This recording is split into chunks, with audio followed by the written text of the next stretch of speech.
ज्यादा हंसेगी गिर जाएगी। कैसी है टॉफी? टॉफी नहीं, लॉलीपॉप। हाँ लॉलीपॉप। लॉलीपॉप। हाँ भाई वही लॉलीपॉप। दीदी मुझे भी दो ना।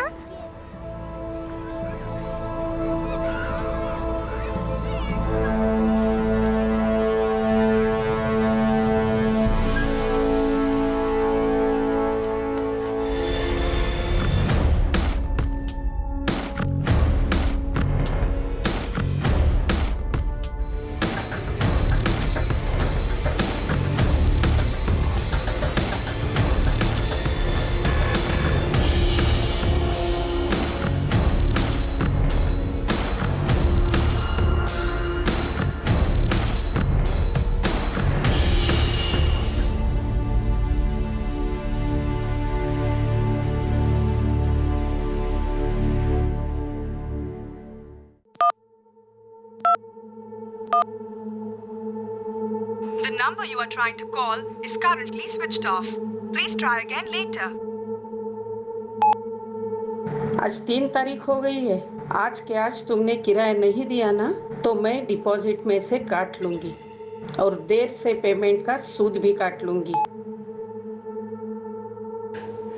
पहले तो खुद आकर भाड़ा देकर जाता था, अब देखो मुझे बुढ़िया को सीढ़ी चढ़ा रहा है। सब लड़के एक जैसे होते हैं। कहाँ गया ये रतन? रतन बहुत हो गया, समझा ना? 2 महीने से तूने भाड़ा नहीं दिया है और दरवाजे पर भी ताला लगाया है। कम से कम मुझे इतना तो बता दे कि तुझे आगे वो घर भाड़े पे चाहिए या नहीं। अब तो डिपॉजिट में भी सिर्फ 1 महीने का ही भाड़ा बचा है।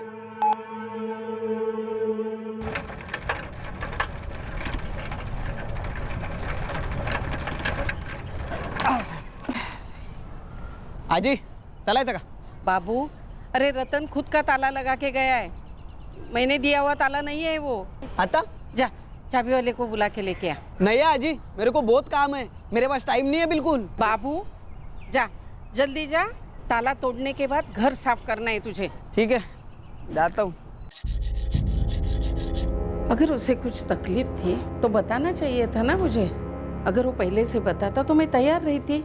और नहीं तो क्या अरुणा काकी, एक सच बात बोलूं, ये रतन है ना, वो कुछ गड़बड़ वाला आदमी लगता था मुझे शुरू से, कभी दिखता ही नहीं था। और तो और काकी, कभी नजर भी नहीं मिलाता था किसी से।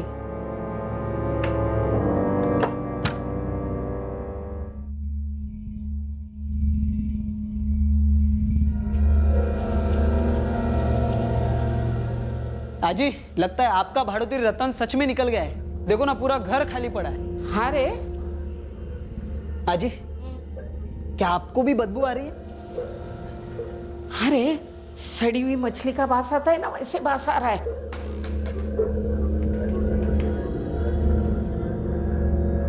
आजी किचन में तो कुछ भी नहीं है, लेकिन बहुत गंदी बदबू आ रही है।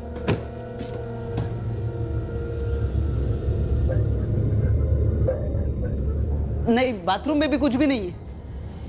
कहाँ से आ रही है बदबू? अजी शायद इस ड्रम में से तो नहीं आ रही।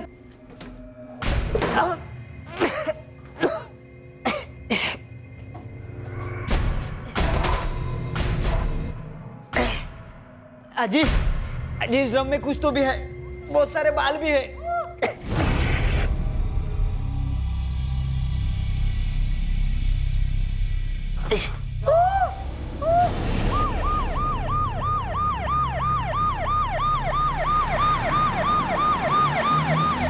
शायद रतन तो अकेले ही रहता था, उसके साथ कोई लड़की रहती, हमें पता भी नहीं था। मैडम जी, इस फ्लैट में तो मैंने सिर्फ रतन को देखा है, वो भी कभी कभार। पिछले कई महीने से तो वो गायब ही है। यही बात मैं अरुणा काकी को बता रही थी।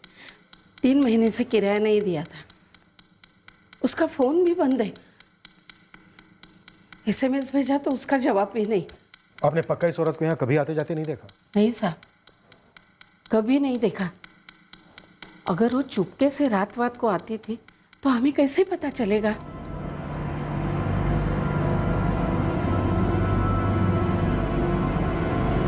लड़की का चेहरा तो समझ में ही नहीं आ रहा है सर, और उस रतन को भी मैं ठीक से जानता नहीं हूँ। 3 महीने से रतन का घर बंद है।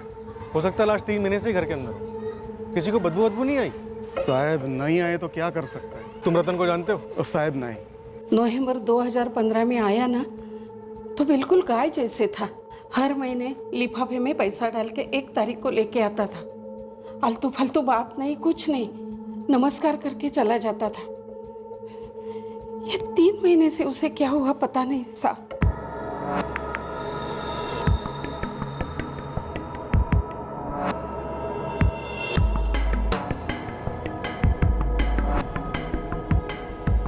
कोई लेडीज रहने आएगी फ्लैट में तो पता तो चलेगा ही ना।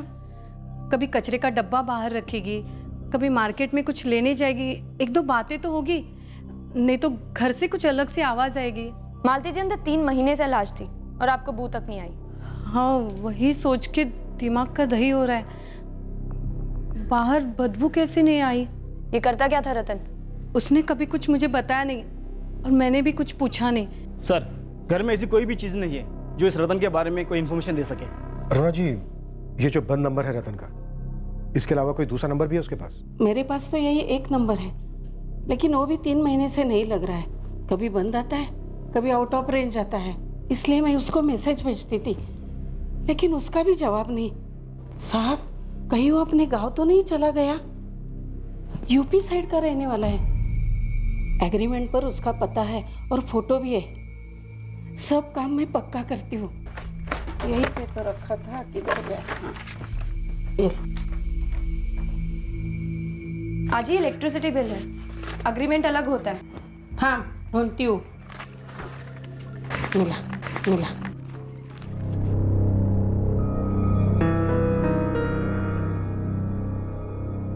आज ही अग्रीमेंट है। और नहीं तो क्या, पढ़ना।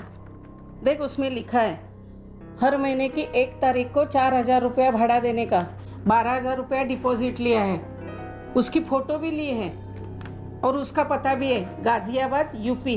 लेकिन आज ही ये अग्रीमेंट कोई अग्रीमेंट नहीं है, और गाजियाबाद कोई छोटा गांव नहीं है कि पान वाले को जाके फोटो दिखाओ और वो बता देगा कि सामने उसका घर है। आपने कोई वेरिफिकेशन नहीं करवाई, कोई आईडी प्रूफ नहीं लिया, कोई एड्रेस प्रूफ नहीं लिया। ये कोई मेरा पहला भाड़ोतरी नहीं था। सबके साथ मैंने ऐसे ही एग्रीमेंट करवाया है, कभी किसी से तकलीफ नहीं हुई। यही आदमी ऐसे निकला। और ये रतन करता क्या था? हर महीने के 1 तारीख को 4,000 रुपया ला के देता था, तो कहीं ना कहीं वो नौकरी करता ही होगा ना। अब आपको ये भी मालूम नहीं? नहीं रे, सच्ची नहीं मालूम।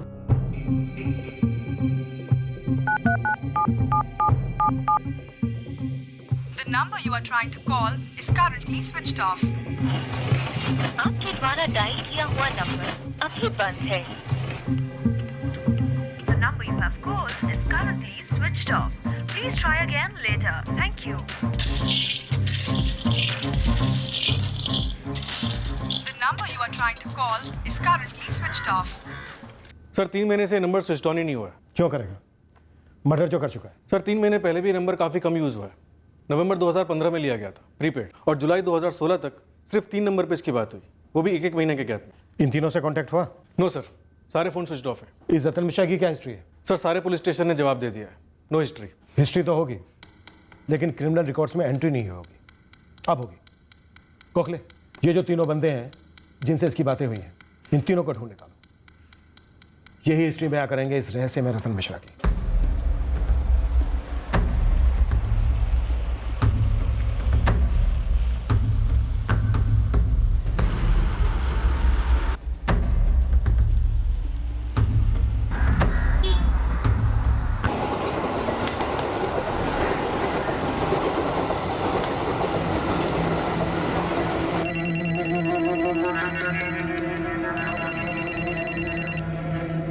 हाँ बोल। एक और नया टारगेट है, नंबर लिख।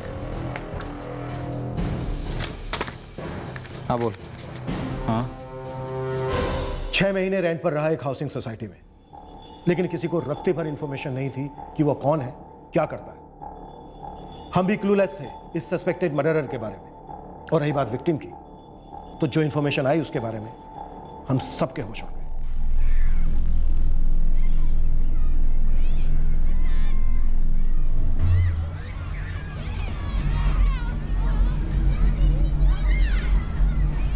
सर ये गिरीश पंचाल जी हैं, सोसाइटी के रेसिडेंट हैं। अभी अभी उनको मर्डर के बारे में पता चला है तो सामने से जानकारी देने आए हैं। जी गिरीश जी, कहिए क्या कहना है आपको? सर मुझे पक्का तो नहीं मालूम, लेकिन एक लेडी है जो इसी सोसाइटी में बी विंग में रहती थी। कई बार उसे मैंने रतन के साथ देखा था। उस लेडी का नाम मालूम है? सर नाम तो नहीं पता, लेकिन बहुत समय से वो दिखी नहीं सर।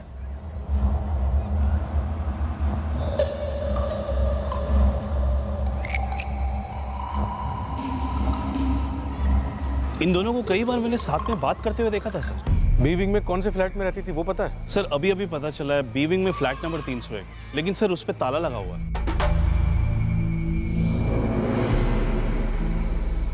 उस फ्लैट के मालिक तुकाराम माने हैं। ये बी विंग के फ्लैट 301 में कोई और भी रहता था? एक बुजुर्ग था, शायद उसका पिता, और एक छोटी सी बच्ची।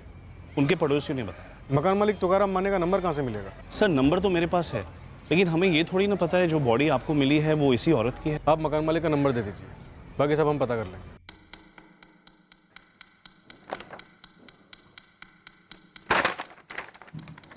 ये सोसाइटी का कोई फैशन है क्या? कच्चा एग्रीमेंट बनाना, कोई नोटिफिकेशन नहीं, कोई रजिस्ट्रेशन नहीं, ऊपर से एक ही आदमी को 2-2 फ्लैट दे दिए भाड़े पर, एक ही सोसाइटी में। ना कोई एड्रेस प्रूफ, ना ही पुलिस वेरिफिकेशन, ना आईडी प्रूफ, कुछ भी नहीं लिया आपने। मानता हूँ मुझसे थोड़ी लापरवाही हुई है सर। दिसंबर 2015 में ये रतन मेरे पास आया, बोला अरुणा जी का फ्लैट भी लिया है, सेम साइज का है, वही किराया देने को भी राजी था और हर महीने की पहली तारीख को लाकर दे भी रहा था। लेकिन 3 महीने पहले से आया ही नहीं, तो मैं उसके फ्लैट पे चला गया, देखा तो ताला लगा हुआ था। तो मैं ताबड़तोब मेरे फ्लैट पर गया, बी विंग में 301। तब पहली बार मैं उस बुढ़े आदमी से मिला जो मेरे फ्लैट में रह रहा था। रतन मिश्रा कहाँ है? फोन बंद क्यों रखा है उसने? किसकी बात कर रहे हैं साहब? कौन रतन? अरे जिसने ये घर मुझसे भाड़े से लिया है वो रतन। और आप कौन हो वैसे? मैं बसंत परमार हूँ, लेकिन रतन को नहीं जानता मैं। फिर आप मेरे घर में रह कैसे रहे हो? मैं अपनी बेटी और नवासी के साथ यहाँ रहता हूँ। बेटी को बुलाओ, वो रतन को जानती होगी। उसका तो वही जाने, लेकिन 15 दिन से हमारी बेटी घर नहीं आई है। ओ काका, क्या मजाक लगा रखा है? देखो मैं आपको नहीं जानता, आपकी बेटी को भी नहीं जानता, लेकिन जिसने ये घर मुझसे किराए पे ले रखा है रतन, जिसे मैं जानता हूँ, उसे आप नहीं जानते। और वो रतन तो साला गायब है। हमारी तो कुछ समझ में नहीं आ रहा है भाई। मैं दिसंबर महीने से अपनी बेटी और नवासी के साथ यहाँ रह रहा हूँ। आपकी बेटी पिछले 2 हफ्तों से गायब है और आपको उसकी कोई चिंता ही नहीं है। चिंता कैसे नहीं होगी भाई, हमारी तो जान निकली जा रही है। देखो फिलहाल तो आप मेरे घर से निकल जाओ। आपका नंबर दो।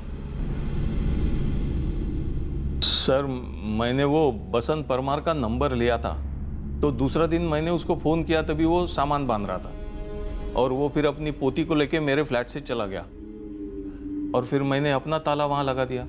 इस बसंत परमार का नंबर दो हमें। जी सर। अपना फ्लैट दे दिया किराए पर, उसके बाद एक बार भी ये देखने नहीं गए कि कौन रह रहा है वहाँ, फ्लैट को किस हालत में रखा है। भाड़ा टाइम टू टाइम रतन ला के देता था ना, तो फिर वहाँ जाने की ज़रूरत ही महसूस नहीं हुई कभी। इस बसंत परमार की बेटी, इसकी कोई डिटेल्स हैं आपके पास? कोई नंबर, फोटोग्राफ, कुछ भी? नहीं है मैडम, मैं तो उन लोगों को जानता तक नहीं था ना सर। कमाल है आप लोगों का। एक तरफ छाती पीटते फिरते हो कि शहर में क्राइम बढ़ रहा है, रहना दुश्वार हो गया, और खुद को देखो, बिना रेफरेंस के एक ही आदमी को 2-2 फ्लैट दे दिए एक ही सोसाइटी में, और वो आदमी मर्डर करके चला गया। पड़ोसियों तक को नहीं मालूम है कि वो आदमी कौन था, क्या करता था, और सबसे बड़ी बात, दोनों मकान मालिकों में से एक भी कोई अपने फ्लैट में नहीं गया, सिर्फ इसलिए कि वो किराया टाइम पर दे।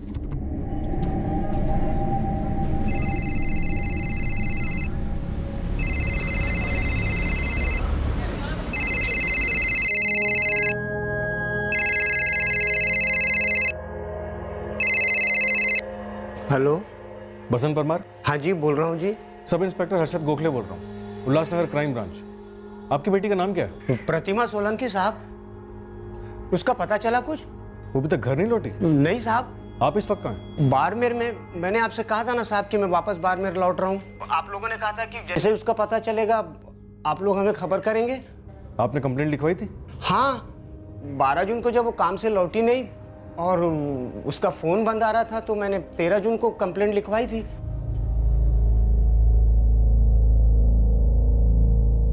हमने पूरे थाने के पुलिस स्टेशन में विक्टिम की एज, और उसके कपड़ों की डिटेल्स भिजवाई थी? हमें इन्फॉर्मेशन मिली थी। फिर हमें इन्फॉर्म क्यों नहीं किया गया केदारे? प्रतिमा सोलंकी की मिसिंग कंप्लेन में उसके फादर ने क्लियरली मेंशन किया है कि विक्टिम की एज 26 साल है, उसने ऑरेंज कलर का सूट पहना था और व्हाइट दुपट्टा लिया था। सॉरी सर, छूट गया नजर से। कैसे छूट गया केदारे? 13 जून को कंप्लेन हुई थी, तब से इस केस में क्या प्रोग्रेस है? प्रतिमा मिली? हमने प्रतिमा सोलंकी के कॉल रिकॉर्ड स्टडी किए थे, लेकिन उसमें से ज्यादा कुछ मिला नहीं सर। जिसको भी फोन किया कोई भी उसे पहचान नहीं पा रहा था सर। प्रतिमा बैंक में काम करती थी, वहां पता गया? सर बसंत परमार को तो ये भी पता नहीं कि उसकी बेटी प्रतिमा कौन से बैंक में काम करती है। फिर भी हमने उल्लासनगर के सारे बैंक चेक किए, लेकिन प्रतिमा कहीं भी काम नहीं कर रही थी सर।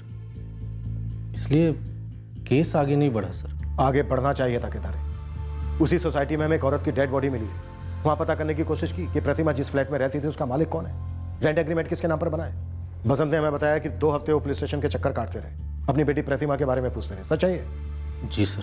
और तुमने उन्हें खाली हाथ जाने दिया। तुम्हें जरा भी अंदाजा है केदारे, उस औरत का मर्डर शायद 3 महीने पहले हो चुका था। वो औरत शायद प्रतिमा सोलंकी हो सकती है, और अब 3 महीने बाद हम उसके कातिल को ढूंढने निकले। सॉरी सर, छूट गई ये मैटर। छूट नहीं गई केदारे, छोड़ दी गई। जो लोग कहते हैं ना कि पुलिस अपना काम ठीक से नहीं करती, लापरवाह है, शायद यही वो लापरवाही है। ये तुम्हारी प्रतिमा के कपड़े हैं। जिस दिन घर से निकली थी यही कपड़े पहने हुए थे। शिखा, मम्मी शाम को आएंगी, फिर खूब मजे करेंगे। ओके? ओके मम्मा।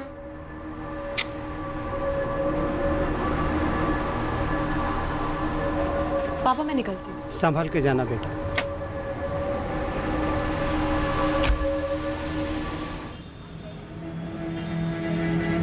ये वाली पैसे।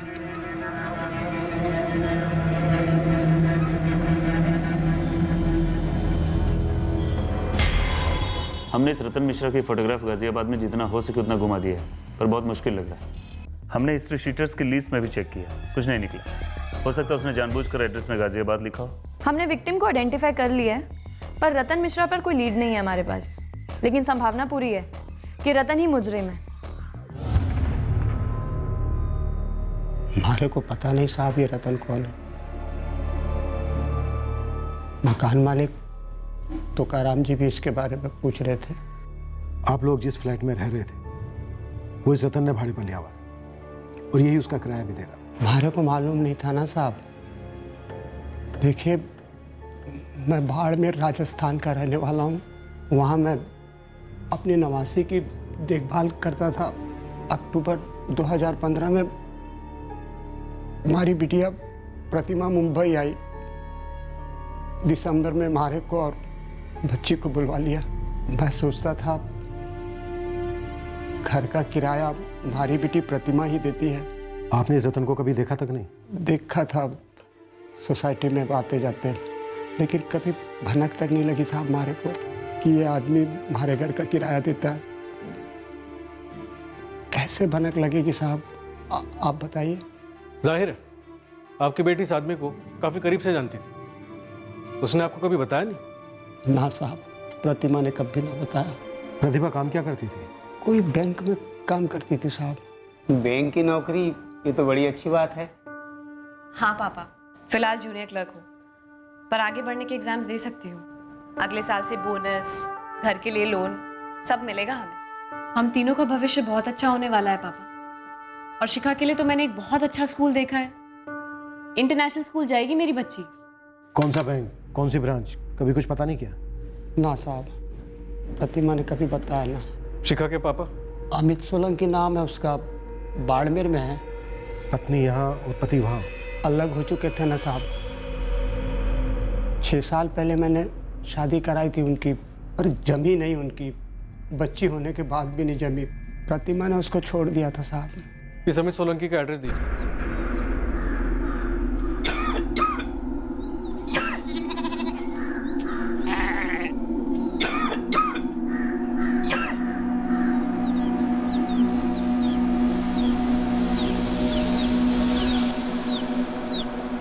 बसंत परमार की क्षमता नहीं है कि वो बॉडी बाड़मेर ले जाए। हम क्रियाक्रम यहीं उल्लासनगर में करा रहे हैं।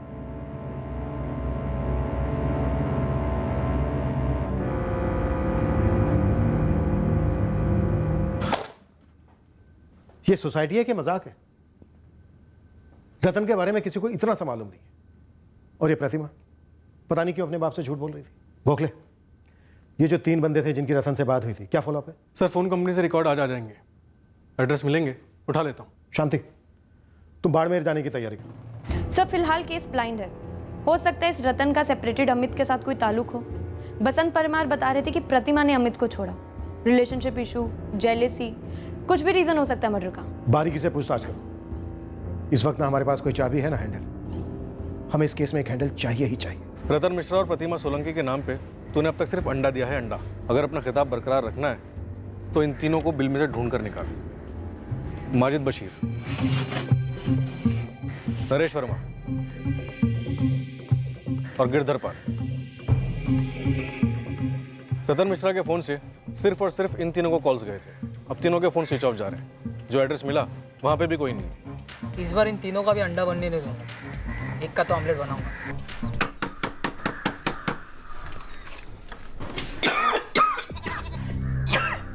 जी अमित सोलंकी, प्रतिमा का मर्डर? यकीन ही नहीं हो रहा है मैडम। दुख भी तो नहीं हो रहा है? हो रहा है, लेकिन जब वो छोड़कर गई थी तब ज्यादा हुआ। तेरी बच्ची के साथ भागी थी शिखा। 1 साल की थी शिखा, अब 5 साल की है। टच में नहीं रहे शिखा के? उसके बाद कभी मिला ही नहीं। कौन है ये? रतन मिश्रा, प्रतिमा का कातिल। कितने में सुपारी दी? मरता हुआ आदमी किसी को मारने की क्या सुपारी देगा मैडम? क्यों, क्या हुआ तुझे? टीबी, मुश्किल से अपना इलाज करवा पाता हूँ। प्रतिमा से अलग क्यों हुआ? वो छोड़कर गई थी। क्यों? क्योंकि वो बहुत ज्यादा खूबसूरत थी और मैं बहुत ज्यादा गरीब। करता क्या तू? करता था फैक्ट्री में मजदूरी। शादी के 6 महीने में ही मैं समझ गया वो इस शादी से खुश नहीं है। जब शिखा हमारी जिंदगी में आई तो मुझे लगा कि खुशियां वापस आ जाएंगी, लेकिन नहीं। वो एक दिन उठी और चली गई। साहब, ये रहा आपका माजिद बशीर।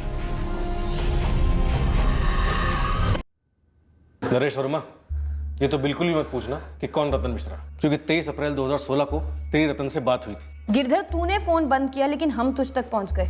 रतन कहाँ है? मैं इससे खाली एक बार ही मिला था, लेकिन ये रतन नहीं है मैडम। तो कौन है ये? ये तो अब्बास शेख है। साहब, ये तो राहुल बोरिया है। फोन पर तो इसलिए यही नाम बताया था। साहब, अभिषेक अवस्थी नाम है इसका, रतन नहीं।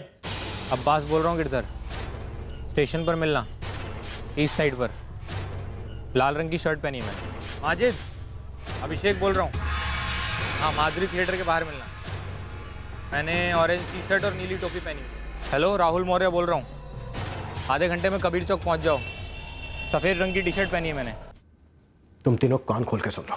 ये रतन मिश्रा उर्फ अब्बास उर्फ राहुल उर्फ अभिषेक मर्डर केस में वांटेड है। मुझे इसके बारे में कुछ भी नहीं मालूम, बस एक ही बार मिला था इससे और साला ठग गया। मैं भी एक ही बार मिला था साहब, माँ कसम। साहब, मैं भी एक ही टाइम। एक ही बार मिला और तुम तीनों को ठग गया, और तुम तीनों ये नहीं बता रहे हो कि क्यों ठगा। वो शाणो, जितने लंबे लंबे पॉज लोगे ना उतने ही लंबे डंडे होंगे हमारे। साहब, गलती हो गई साहब, अखबार में इश्तिहार क्या पढ़ा, बुरा फंस गया। तुम दोनों भी यही कहने वाले हो या कुछ और बताने वाले हो? साहब, मैं भी अखबार में इश्तिहार देख के फंसा साहब। मैं भी साहब।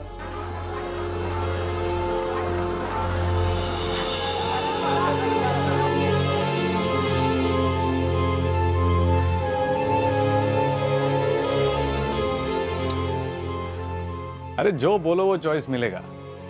अपनी मर्जी से आराम से चुनना और आराम से बैठना, वो भी लड़की के घर में। कोई टेंशन नहीं। चलेगा, पर रेट 2000।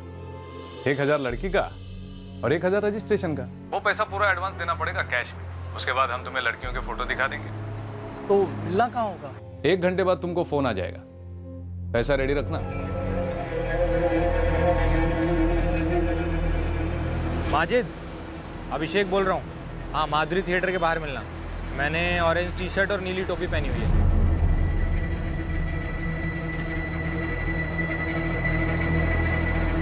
माजिद।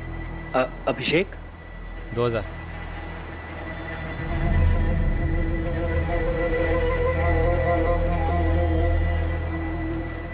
एकदम सही लड़की चुनी है, मस्त है और बाजू में रहती है। वो बिल्डिंग देख रहा है, हरी वाली? हाँ देख रहा है ना, उधर सी विंग में 402 में जाने का।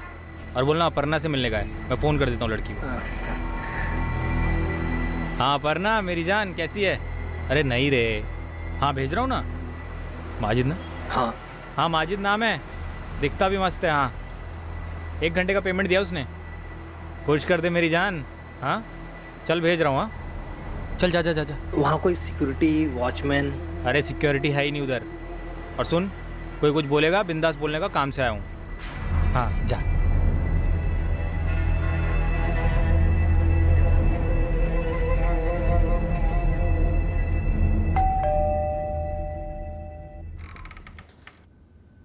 जी वो अपर्णा? कौन अपर्णा?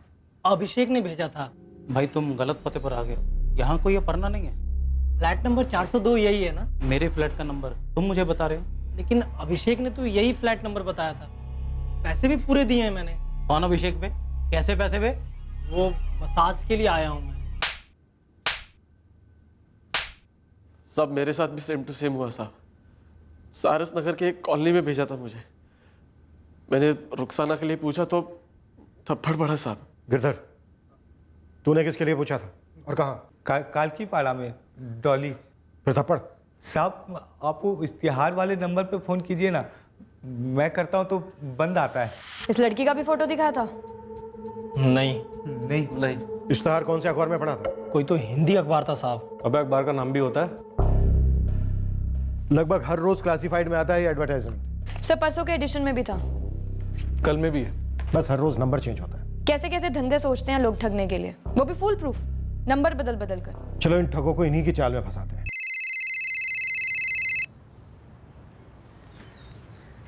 हेलो। हेलो, आपका इश्तिहार देखा था आज के अखबार में। हाँ हाँ बोलो जी। वो मसाज, सिर्फ मसाज ही करवाना है या मौज भी करनी है? हाँ हाँ। कितने पैसे लगेंगे? 3000, 2000 लड़की का और 1000 रजिस्ट्रेशन का। वैसे ये सेफ तो है ना, मतलब कोई खतरा वतरा तो नहीं है? अबे सड़क पे खड़े रह के धंधा थोड़ी ही कर रहे हैं हम। अगर सेफ नहीं होता तो अखबार में हजारों रुपया खर्च करके इश्तिहार थोड़ी देते। अच्छा ठीक है ठीक है।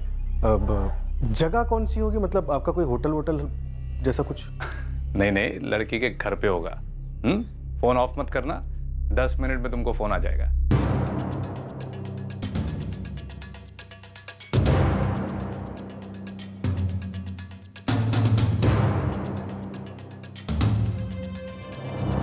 हाँ चंदर बोल रहा हूँ, फ़ोन किया था।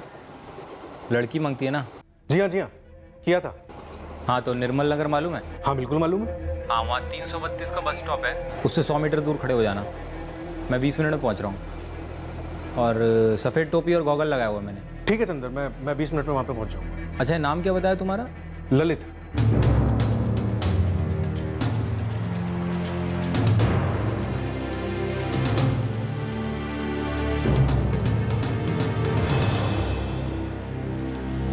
ललित। तुम चंदर हो? हाँ पैसे। पहले फोटो दिखाओ। पहले पैसे। ठीक है, एक फोटो मैं दिखाऊं? क्या बक रहा है बे?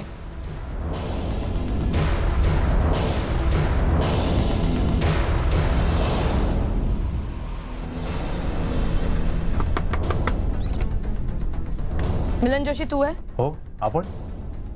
अरे क्या कर रहे हो?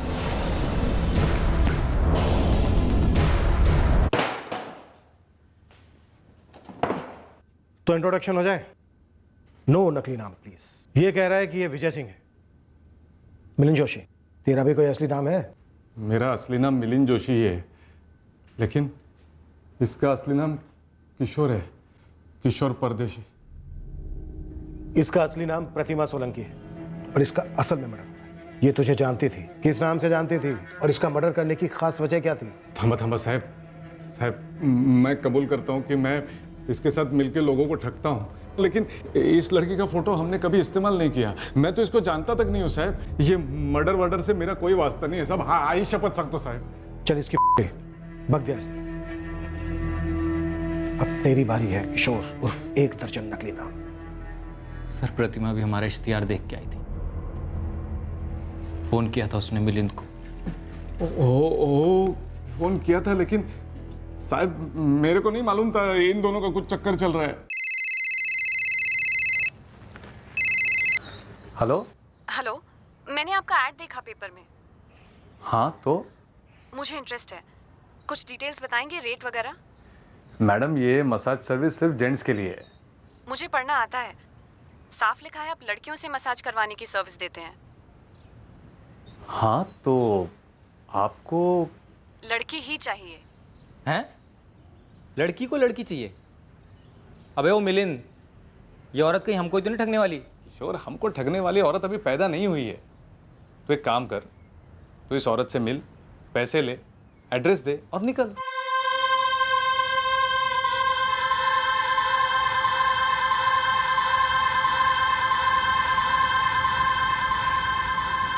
प्रतिमा जी, आप रतन हैं? जी, पैसे लाइए। पैसे नहीं है मेरे पास। पैसे नहीं है? तो फिर फ़ोन क्यों किया था? वो मैं बहुत दूर से मुंबई आई हूँ, मुझे जल्द से जल्द ढेर सारे पैसे कमाने। मैंने आपका ऐड पढ़ा था, आप लड़कियों से मसाज की सर्विस दिलवाते हैं, तो मुझे लगा कि शायद मुझे आपके इधर काम मिल जाएगा। मैं ये सर्विस देने के लिए तैयार हूँ, इसलिए मैंने आपको फ़ोन किया था। बस आप मुझे कस्टमर ले आइए, मैं अच्छे से काम करूँगी।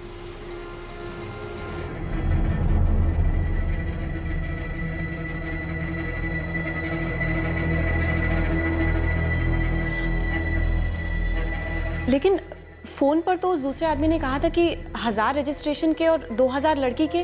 मैंने 1500 अपने पार्टनर को दिए, बोला कमीशन मिला है तुमसे। झूठ बोल दिया उससे। तो अगली डील से तो मुझे 2000 मिलेगा ना?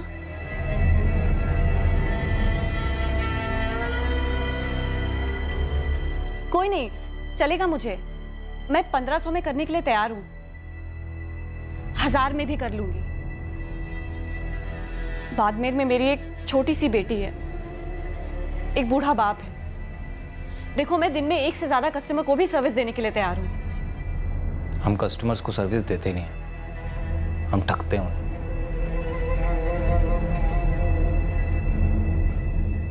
हमारा काम क्या है, कैसे होता है, सब कुछ बता दिया था मैंने प्रतिमा को। प्यार हो गया था उससे? बहुत ज़्यादा प्यार। उसके बाद मैंने उसे अपने काम में भी शामिल कर लिया। दगाबाज, मेरे पीठ पीछे। बे चुप बैठ। तुम दोनों मिलकर लोगों को ठगते रहे, तेरे ठग फ्रेंड ने तुझे ठग लिया। सब जहाँ भी वो जाती थी जबरदस्त इंप्रेशन पड़ता था, लोग जल्दी मान जाते थे। किसी किसी से तो 3 का 5000 निकलवा लेती थी। अब समझ में आया तूने उसे क्यों मार डाला? चीटिंग कर रही थी साहब मेरे साथ। मैंने उसको फ्लैट भाड़े पे लेके दिया, उसके फ्लैट का भाड़ा भरता रहा, उसको दिल खोल के पैसे दिए कि अपने बाप और बेटी को संभाल सके। वो भी इधर सेटल हो गए, और इस सब के बावजूद साली धोखा दे रही थी मेरे को।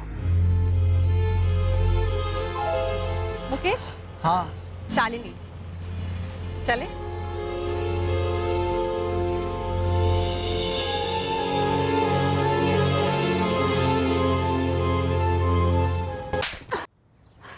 पूरा वीडियो दिखाऊं तुझे?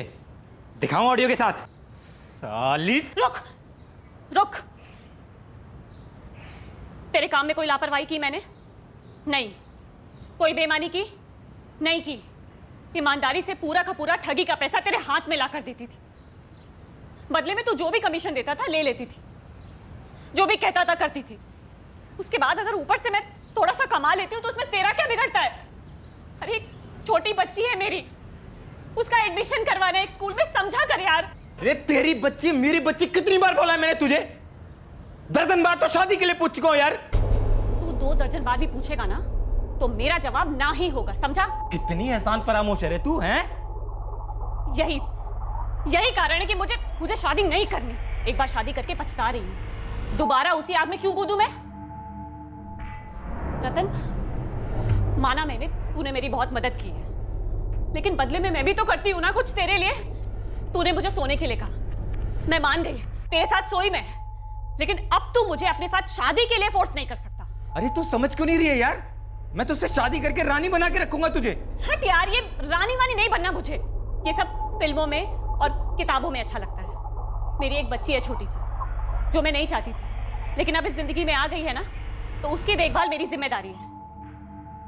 और इस जिम्मेदारी के अलावा मुझे कोई और जिम्मेदारी अपने पल्ले नहीं पड़वानी है। मैंने उसको इस सब में नहीं धकेला साहब। मैं तो उसको इस सब से निकालना चाहता था। सब कुछ किया मैंने उसके लिए, घर चलाने के लिए पैसे, फ्लैट का भाड़ा, सब कुछ। लेकिन मेरे लाख कहने के बाद भी वो साली सुनने को तैयार ही नहीं थी। इस मुद्दे पर जो बात होनी थी हो चुकी थी ना। मामला भी सेटल था और काफी टाइम भी हो गया है। अरे प्रतिमा, मामले को मार गोली, मेरे साथ सेटल हो जाए यार। लेकिन मैं तो सेटल्ड हूं ना। मेरा मतलब शादी कर ले यार मुझसे। देख, मैं अच्छी तरह जानता हूँ कि तू दिल से प्यार करती है मुझसे। रतन, तू मुझे कितना कम जानता है। तुझे अभी तक नहीं पता लगा कि मेरे दिल में किसी आदमी के लिए प्यार कभी हो ही नहीं सकता। मुझे प्यार सिर्फ और सिर्फ अपनी आजादी से। और जो तू ये रोज रोज शादी कर ले करता रहता है ना, घुटन होती है मुझे इससे। अरे तो एक शादी बुरी हो गई तो तू हर शादी को बुरा समझेगी क्या यार? ये तो बेवकूफी है प्रतिमा। और हर बार ना सुनने के बाद बार बार बेशर्मों की तरह पूछते रहना, वो भी तो बेवकूफी है ना। कितना जलील करेगी यार तू मुझे? कितना जलील होता रहेगा तू? प्रतिमा, आज के बाद तू धंधा नहीं करेगी, समझ गई तू? शादी नहीं करनी मत कर, घर पे बैठ, मैं खिलाऊंगा तुझे, तेरे बाप को, तेरी बच्ची को, सबकी देखभाल करूंगा। लेकिन धंधा नहीं करेगी तू। तेरे एहसान के साइज से भी दूर रहना है मुझे। एक फ्लैट देख लिया मैंने अपने लिए, अगले महीने शिफ्ट हो रही हूँ और ड्रेस तक नहीं दूंगी तुझे, नंबर भी चेंज कर रही हूँ। अच्छा, और तुझे क्या लग रहा है मैं सोनू मोनू मुन्ना की तरह घर में बैठा रहूंगा? ढूंढूंगा नहीं तुझे। अगर तू मुझे ढूंढेगा ना तो पुलिस तुझे ढूंढेगी, और ये मैं मजाक नहीं कर रही हूँ।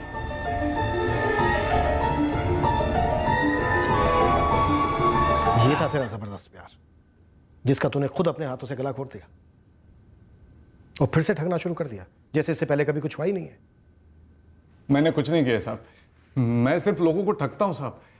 मर्डर क्या, मेरे को तो हाथापाई से भी नफरत है साहब। वार्निंग देके मेरे को छोड़ दो ना। पैसा मतलब वो फाइन वाइन ले लो ना मेरे से, कुछ सेटल कर ले क्या? हम लोग सेटलमेंट बोर्ड वाले नजर आते हैं तुझे? हाँ, वो खून का धुला है तो तू क्या दूध का धुला है क्या? मैंने खून किया नहीं साहब, गुस्से में हो गया। मैं तो उसके साथ जिंदगी काटना चाहता था, बांटना चाहता था सब कुछ। जो भी बोलो साहब, प्यार मेरा सच्चा था। सच्चे प्यार से तू कोसों दूर था। सच्चा प्यार था। पता है तूने क्या किया? एक बच्ची को अनाथ बनाकर छोड़ दिया, एक बाप को बेसहारा बनाकर छोड़ दिया। अगर ये सच्चा प्यार होता ना साले, तो कोई ऐसा प्यार ना करे, किसी को ऐसा प्यार नसीब ना हो। शिखा बेटा, यहीं रहना, कहीं यहाँ वहाँ जाना नहीं। नानू काम ढूंढने जा रहे हैं। ठीक है नानू।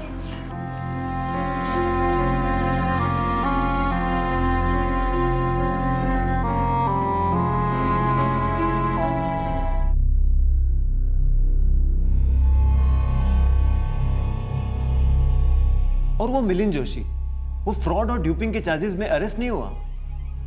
उसके खिलाफ कोई शिकायत नहीं थी, क्योंकि कोई शिकायतकर्ता सामने नहीं आया। वो इस मर्डर में शामिल नहीं था। सर, लेकिन कितने लोगों को ठगा था उसने? 3 लोगों को तो आपने भी क्वेश्चन किया था। पर वो भी सामने नहीं आए। सबको अपनी दोहरी जिंदगी के राज को छुपाना था। सर, जिस तरह के इश्तिहार ये लोग देते थे, ऐसे दर्जनों एड्स आते हैं, टॉप के न्यूज़पेपर्स में भी आते हैं। सीधे सीधे प्रोस्टिट्यूशन से रिलेटेड नहीं होते हैं, पर घुमा फिरा कर तो होते ही हैं। होते तो हैं, और ऐसे एड्स पढ़कर थोक के हिसाब से लोग ठगे जाते हैं। फ्रॉड का शिकार होने के बाद भी लगभग कोई सामने नहीं आता, क्योंकि उन्हें शर्मिंदगी महसूस होती है और ये फ्रॉड पनपता रहता है। इस केस में ये fraud as a by product सामने आया।